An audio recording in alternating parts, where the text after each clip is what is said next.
Jeremy here from The Quartering, and I can't believe I'm even considering doing a triple upload on a freaking Sunday, but the news just doesn't stop, and I hope that you're enjoying the videos. And if you do, please remember to drop a like on the video and leave a comment should you be open to that. It helps the channel grow, and, well, I like to read your comments. So, if you followed yesterday, there was a kerfuffle basically with a dev from the 4A team, the company behind Metro Exodus, tweeting out basically, or not tweeting out, but posting in a forum what appeared to be a lot of frustration. And I guess I understand why they were frustrated, but unfortunately, they did the cardinal sin and essentially attacked the fans by saying, look, if you guys boycott Metro Exodus on PC,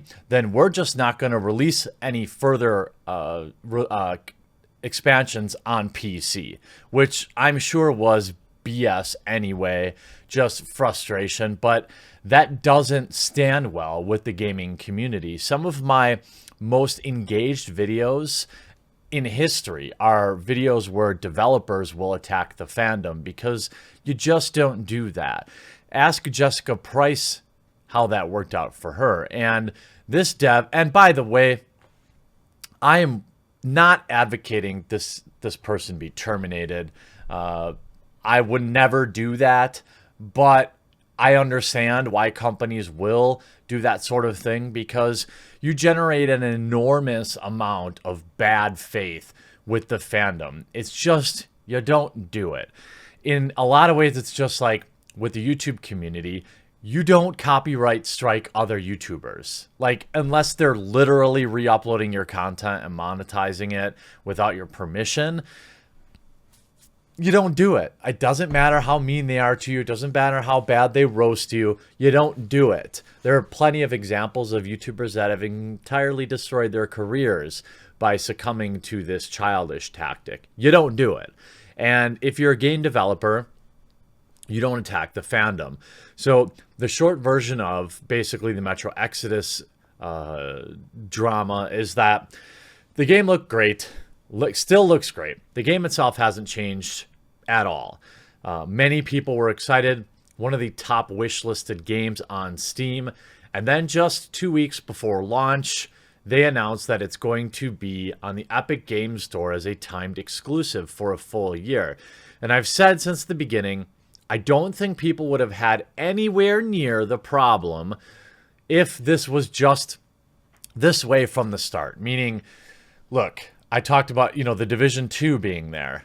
Okay, fine. It's always been that way.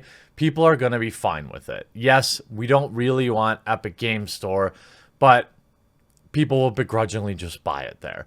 In Metro Exodus's case, they were on Steam. They did all the advertising on Steam. They basically not pandered, but marketed to the Steam community for months and then ripped it away to put it on Epic Games. So now they did put it up for sale for a few bucks less on the Epic Games Store, which is good, at least here in the United States. I'm told international pricing can be kind of dicey on Epic Games, but that didn't really do much to quell the rage of the fandom.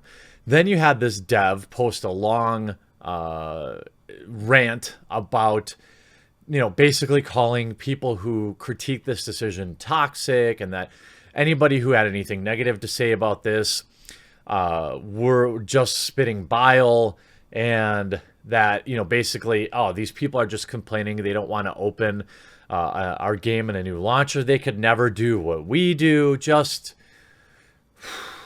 like a checklist of things you don't want to say about your customers. And I don't care if you have no amount of prefacing that by saying these are my own decisions are going to save you from the outrage. So yesterday, I uploaded a video which is currently sitting at almost 400,000 views. People are pissed.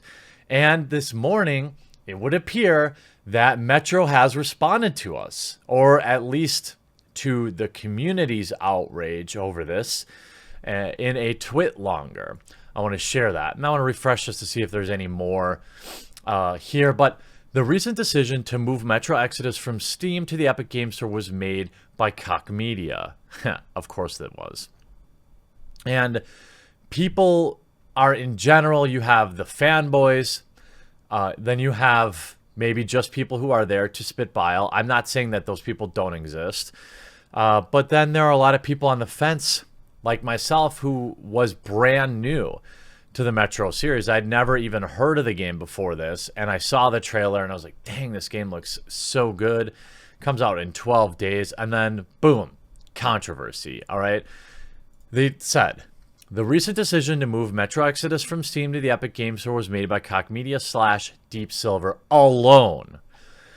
So this is the Metro team saying, look, please don't be mad at us. We had nothing to do with this. And to be fair, I even replied to this tweet and said, hey, it was nothing personal, but, you know, this is what happens when you create a poop storm. Poop gets on you.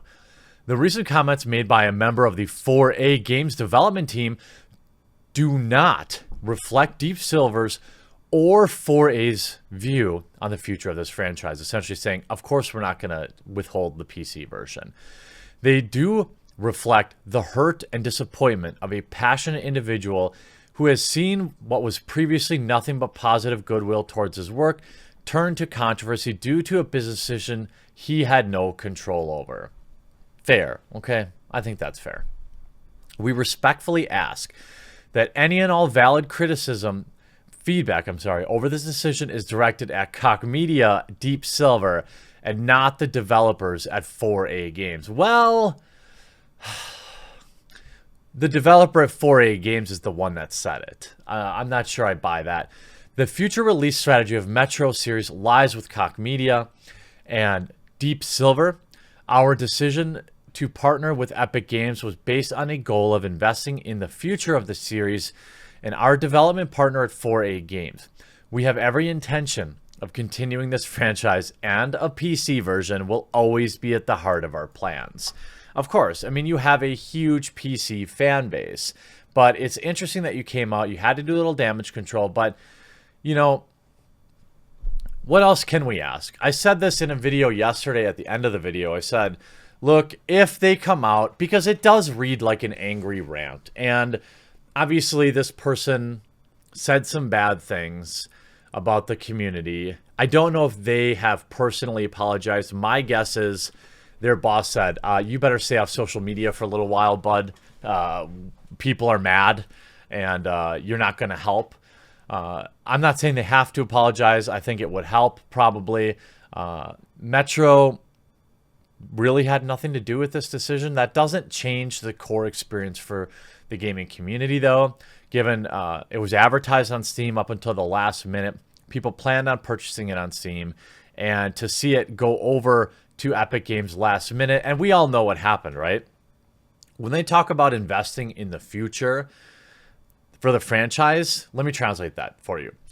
Epic gave us a huge pile of money that we couldn't turn down. That pile of money was literally so big that we knew that people were going to be pissed off, and we still did it anyway.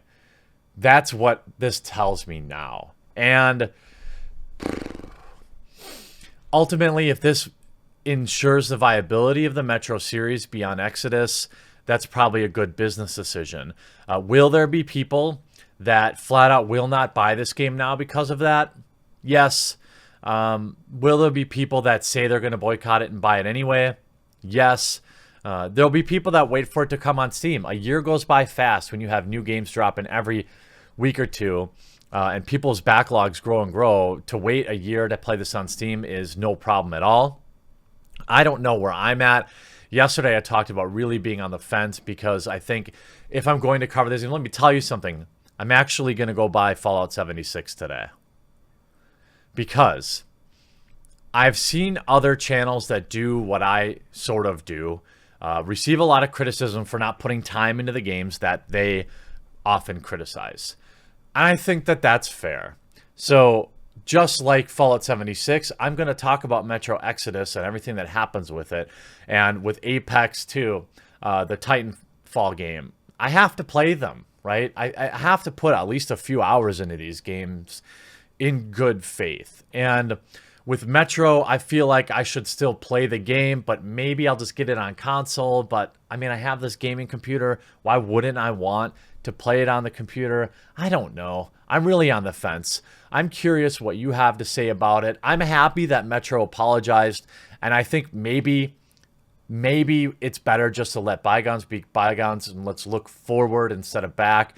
It was not a great decision to move, I believe, from Steam to Epic, but they've apologized about their developer, and they've come out to say, like, look, this is kind of out of our hands. I'm leaning towards forgiving them.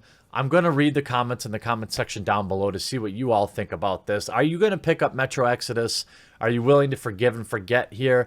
Or do you think the rage should burn on? I hope you enjoyed this video. We'll talk to you again real soon.